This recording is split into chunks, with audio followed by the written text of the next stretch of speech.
Bismillahirrahmanirrahim. Assalamualaikum warahmatullahi wabarakatuh. Ini murid yang kurang ajar, kayak pengikutnya Imam Ghazali itu, yang kurang ajar, yang taklidnya tuh. Ilmuku tentang ilmu hadis itu lemah, kata Imam Ghazali. Makanya beliau meninggal megang Sahih Bukhari. Ini yang bahaya. Ini yang terjadi sekarang, musibah besar yang terjadi kepada pandangan sebagian masyarakat terhadap Al-Imam Al-Ghazali. Dari 1013 hadis di kitab Ihya Ulumuddin, 996-nya dhaif. Dudukkan orang yang mengejek Al-Ghazali itu baca kitab Ihya, suruh dia baca hadis, baca kitab Ihya. Mana lebih banyak hafalan hadis dia dengan hafalan hadis Al-Ghazali? Jadi kita nggak bisa salahkan juga lawang belajarnya salah. Lantas bagaimana kelanjutannya? Simak ulasan lengkapnya. Sebelum lanjut video ini, bagi kalian yang baru gabung di channel ini, jangan lupa klik tombol subscribe dan nyalakan lonceng notifikasinya agar kalian dapat video baru dari channel ini. Share juga ke sosial media kalian agar teman-teman kalian tahu apa yang kalian tahu. Ayo kita bagi informasi penting, berita aktual agar kita bisa memberi manfaat ke banyak orang di dunia ini. Jadi wajar kalau jebolan Ihya Ulumuddin benci sama sunnah. Ada saja Ustadz Wahabi ini kadang menyalahkan praktek ibadah muslim Indonesia. Kemarin menghina Gus Dur. Ada juga yang mengatakan sorban kiai Indonesia itu meniru Hindu. Kali ini Ustadz Wahabi Subhan Bawazir melecehkan kitab Ihya Ulumuddin karya Hujjatul Islam Imam Asy-Syaikh Muhammad bin Muhammad Al-Ghazali. Dengan lantangnya dia mengatakan murid Imam Al-Ghazali kurang ajar taklidnya, karena Imam Ghazali sendiri mengatakan ilmuku dalam ilmu hadis lemah, cuman muridnya sudah kadung nyetak Ihya Ulumuddin. Setelah dicek ternyata dari 1013 hadis di Ihya Ulumuddin 996 dhaif, ungkap Subhan Bawazir. Kayak pengikutnya Imam Ghazali itu, yang kurang ajar, yang taklidnya tuh. Lawang Imam Ghazali sendiri mengatakan bidhaati fi ilmil hadis misjab. Ilmuku tentang ilmu hadis itu lemah, kata Imam Ghazali. Makanya beliau meninggal megang Sahih Bukhari, Imam Ghazali. Cuma muridnya kadang nyetak Ihya Ulumuddin, betul. Disebarin di semua universitas Islam. Setelah ahlinya mengecek, ternyata dari 1013 hadis di kitab Ihya Ulumuddin 996-nya dhaif. Mendengar hal itu, Ustadz Abdus Somad atau UAS marah besar. Beliau mengatakan, duduklah orang yang mengejek Imam Al-Ghazali itu, baca kitab Ihya, suruh dia baca hadis. Mana banyak hafalan hadis dia dengan hafalan hadis Imam Al-Ghazali, tandas Ustadz Abdus Somad. Bagaimana dengan perkataan Imam Al-Ghazali, perbendaharaanku tentang hadis sedikit? Apakah perkataan ini menggambarkan Imam Ghazali? Karena pernyataan ini sering dikutip orang yang sering melemahkan kitab Ihya Ulumuddin. Dudukkan orang yang mengejek Al-Ghazali itu, baca kitab Ihya, suruh dia baca hadis, baca kitab Ihya. Mana lebih banyak hafalan hadis dia dengan hafalan hadis Al-Ghazali? Di samping itu, Subhan Bawazir dengan santainya mengatakan bahwa memang wajar kalau jebolan Ihya Ulumuddin benci dengan sunnah, walaupun ketua atau partai Islam sekalipun.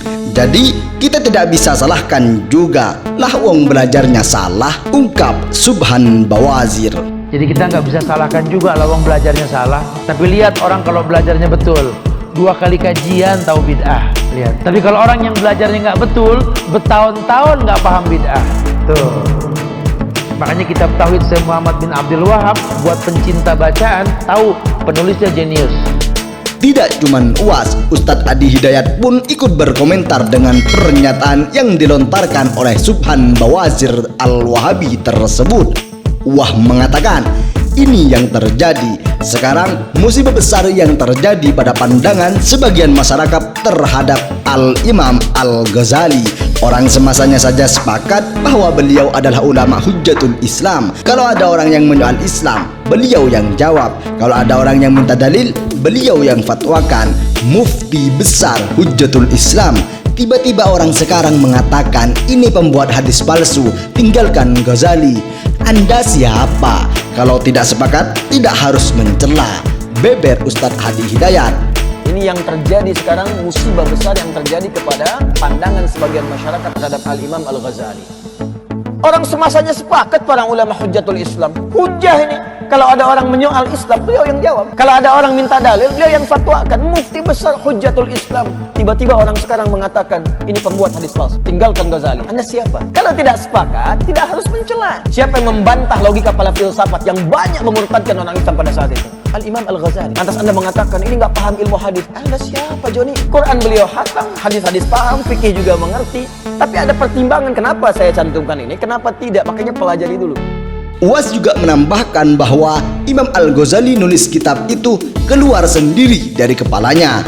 Beliau ahli tasawuf, ahli filsafat, dan lain sebagainya. Sampai hari ini belum ada orang yang mampu menulis kitab tentang masalah hati, masalah akhlak sehebat kitab Ihya Ulumuddin, ungkap Ustadz Abdus Somad. Al-Ghazali nulis kitab itu keluar dari kepalanya. Al-Ghazali ahli tasawuf, Al-Ghazali ahli filsafat, Al-Ghazali menulis Fadaih Batiniyah membantah orang Syiah, Al-Ghazali menulis kitab usul fikih Al-Mustasfa, Al-Ghazali menulis, Al-Ghazali alim. Kalau ada orang menyepelekan hadis Al-Ghazali, suruh dia duduk, kita baca Al-Ghazali. Coba kau baca berapa kau hafal hadis, kita baca hadis-hadis yang ada dalam Ihya Ulumuddin.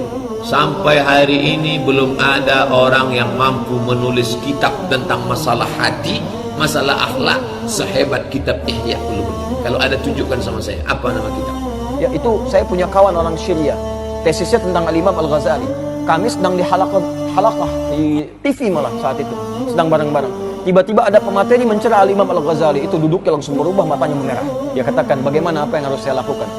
Saya tinggalkan saja halaqah ini atau bagaimana? Kami bilang, jangan Anda tinggalkan. Kalau Anda tak sepakat, jawab dengan cara yang lembut. Tunjukkan kepadanya bahwa apa yang disampaikan tidak tepat.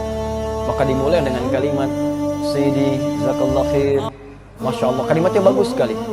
Ya, Tuhan, terima kasih banyak. Anda dianugerahi Allah keilmuan yang sangat luar biasa, yang bagus sampai hadir di sini.